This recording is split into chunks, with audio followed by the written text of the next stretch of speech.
Não vai subir, não vai subir, não vai subir por os States e vai ficar aqui. Podem começar a musicar e cantar para os bolsonaristas. Não vai. E pronto. Vai ver o Village People pela TV. Vai ver o Trump pela TV. A Procuradoria-Geral da República falou para Bolsonaro: não tem devolução de passaporte. Você é um crápula e tem que ficar aqui no país respondendo pelos seus atos de crápula. Tá? Então é isso, não vai e acabou. Agora, ele falou que ele tem um plano B. Plano B seria a piricrente ir até os Estados Unidos com um amigo para participar de uma coisa para a qual ninguém foi convidado, eles não foram convidados. Agora, eu não entendi por que é plano B. Plano B de eu sou um bosta? Não, seria um plano C. Corno. É isso. Meu caro bolsonarista, você se identifica com o Bolsonaro? Mas como é que você pode? Não tem nada na direita que você possa escolher. Você tem que ser um cara de direita e escolher o Bolsonaro porque você quer escolher o corno, o bandido, o cara que destruiu o país. Deixa eu contar uma coisa para você. O investimento público e privado no Brasil é baixo. É baixo. Ele é muito pouco do PIB. E no Brasil, por tradição do Brasil colônia, do Brasil império, o investimento privado, ou seja, o investimento que os empresários fazem na infraestrutura do Brasil, é praticamente zero, tudo é o Estado que faz. O privado participa quando o Estado sai na frente. Isso não é uma questão de privatismo ou estatismo, isto é uma, digamos assim, uma maneira pela qual nós nos desenvolvemos. Então, todas as vezes que entra um governo que destrói o patrimônio estatal, que destrói a capacidade do país de se desenvolver, que destrói a infraestrutura, que destrói a máquina pública, o país, para se recuperar, demora 3, 4, 5 governos. A destruição do Temer e do Bolsonaro é algo que se compara às privatizações do FHC, só que com um dado pior, porque eles fecharam ministérios. Eles destruíram o Ministério da Saúde, da Educação, fecharam o do Trabalho, acabaram com a cultura. Você sabe que até agora, gente, tem ministérios onde você não tem ninguém trabalhando ainda efetivamente, porque precisa fazer concurso. Você tem a dimensão disso? E o resultado disso? Bom, o resultado disso é que não tem políticas. O que você não tem no ministério, não tem política. Não tendo política, você não tem como combater a inflação. Por quê? Porque a inflação nossa, ela não se resolve por operação do Banco Central. Sobe juros, desce juros. Ela não se resolve assim porque ela é uma inflação de elementos pontuais. Ora é o petróleo, ora é o tomate, ora é a seca. Então tem que ter o quê? Política específica para a cada momento fazer a intervenção naquele problema.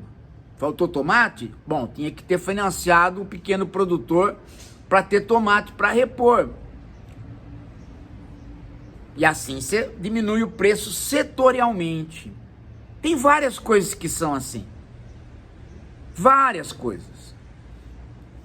Mas se você destruiu as políticas públicas e se você destruiu a máquina estatal, para reconstruir e fazer essas políticas funcionarem, leva tempo. Então o governo está herdando ainda, 2 anos depois, o problema de você ter ficado com Temer e Bolsonaro destruindo a nação. Mas recuperamos bastante, porque o desemprego, né, está quase zerado, quase estamos vivendo no pleno emprego, o salário mínimo subiu, os programas de educação estão funcionando, mas tem um detalhe nisso tudo, gente. Um detalhe, qual? Independentemente do país funcionar ou não funcionar, as opções de vida estão cristalizadas no Brasil. Há pessoas que não querem viver sob o regime de um melhor serviço público. Elas não querem. Elas acham na favela que elas vão ser empreendedoras e que o bom seria ter um hospital privado e uma escola privada ali que elas tivessem que pagar. Por incrível que pareça, existem hoje essas pessoas no Brasil. Não é a maioria, mas existe. Tá? Fora isso, se você tem uma pessoa já conhecida de direita que canaliza esses desejos, então você amplia esses desejos mais a pessoa ser conhecida. De modo que hoje, para a esquerda e para a direita, funciona assim. Você tem uma parte na direita e outra à esquerda, e elas se aglutinam em torno de Lula e Bolsonaro. Isso é tão nítido que todas as tentativas de se quebrar isso não funcionam. A população continua dentro deste espectro.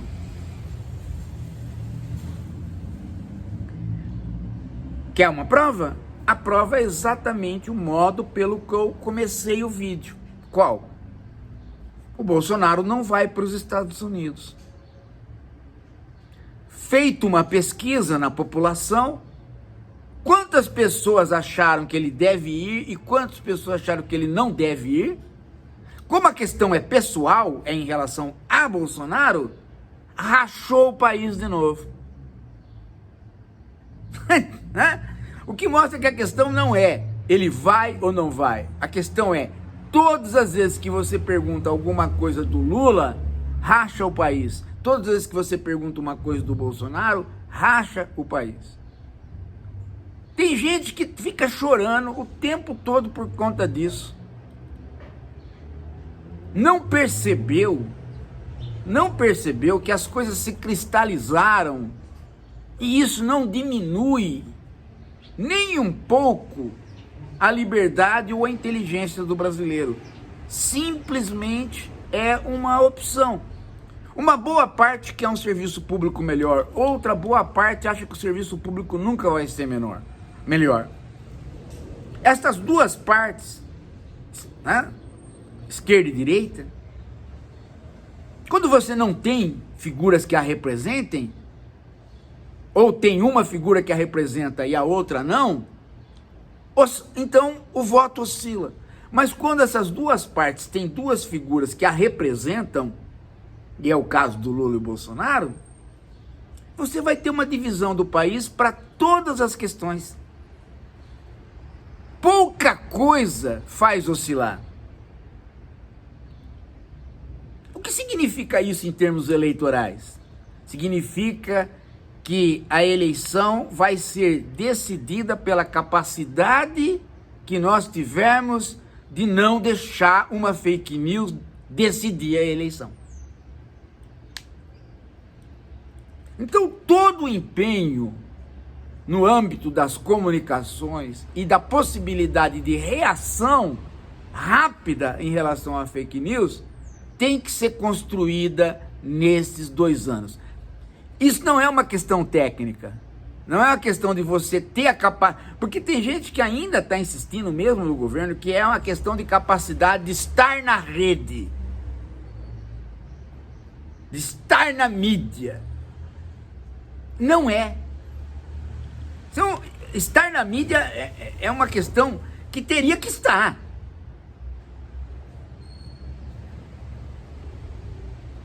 É o básico. Agora, não é isso que decide. O que decide é o esclarecimento. É as pessoas começarem a procurar se informar por conta de que elas estão mais curiosas, que elas conhecem mais o mecanismo no qual elas vivem, que elas entendem mais a realidade na qual elas vivem. E o entendimento do que nós estamos vivendo, ele pertence ao passado, ele não está atualizado. Tá? As pessoas, quando olham para a realidade, elas olham atualmente, né? Não digo que é sempre assim, mas atualmente, há um grande olhar com retrovisor. O cara está dirigindo o carro, mas olhando mais para o retrovisor do que para frente. Então, uma série de questões que você fala para a população, ela responde a partir do retrovisor. Ela tem uma visão de mundo que não se adequa ao que está acontecendo. E quem pode fazer essa adequação é uma esquerda reflexiva, conhecendo melhor a situação que nós vivemos. A situação que nós vivemos implica em 3 elementos. Primeiro, o capitalismo não é um capitalismo de burguesia e proletariado. É um capitalismo de uma diluição desta distinção tão clara e o envolvimento de boa parte dos ricos na financiarização e de uma classe média que também aposta no mercado e de grandes conglomerados, inclusive sindicais, que também aplicam. Então você tem aí uma lógica do mercado financeiro dirigindo o capitalismo. E o mercado financeiro, ele funciona a curto prazo. Ele funciona sempre a partir do ganho imediato. Eu compro um papel e vendo, eu compro um papel e vendo. Eu aplico, eu não invisto. Investir é comprar um título para que a empresa possa abrir mais emprego. Aplicar é comprar um título para vender. E este é o capitalismo financeiro de curto prazo que está dando a lógica para o nosso Brasil. Dando a lógica do mundo, mas no Brasil exageradamente. Exageradamente. E acoplado, esse é o segundo ponto, acoplado a uma máquina que produz informação e que produz uma capacidade do mercado financeiro de fazer as aplicações serem velozes, de modo que os ricos, por terem mais energia, mais computador, mais capacidade de aplicação, ganharem mais. Esse é o segundo ponto. O terceiro ponto é que a nossa subjetividade acoplada a isso mudou. Nós passamos a funcionar como um algoritmo junto com o algoritmo real. Então a nossa subjetividade é menos esperta. Ela é uma subjetividade maquinal. Nós nos algoritmizamos. E isto dá margem para a gente engolir mais fake news. Porque a gente passou a automatizar a resposta que a gente dá ao que vem pela net. Então esses 3 pontos caracterizam o nosso cotidiano. Falado assim, eles não dão a dimensão para você entender a vida, precisa estudá-los. E a esquerda reflexiva está convidando vocês para a subjetividade maquínica, o semicapitalismo e os nossos 2 livros sobre financiarização, o do Ilan e o do professor Eleutério.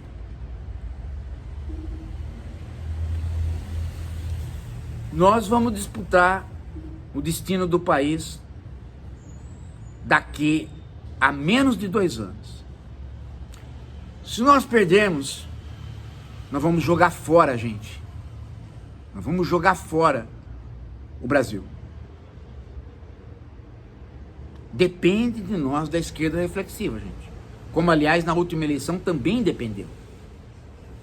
Então, comprem o livro, estudem, tragam gente para discutir, compra e entrega para outros, manda para deputados.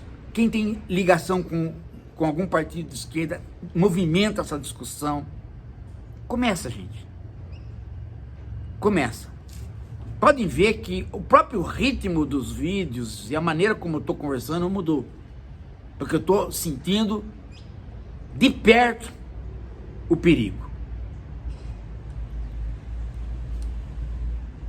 Eu acredito que a gente pode reagir através do conhecimento. Através de nós entendermos melhor, sair do retrovisor, olhar a realidade e ver a realidade, e não olhar pelo retrovisor para ver uma realidade que já passou. É isso que os livros estão convidando. Se a gente ganhar as pessoas de esquerda para entenderem, elas vão explicar melhor a situação para outras. Isto diminui a possibilidade do fake news nos pegar. Mas diminui sensivelmente, gente.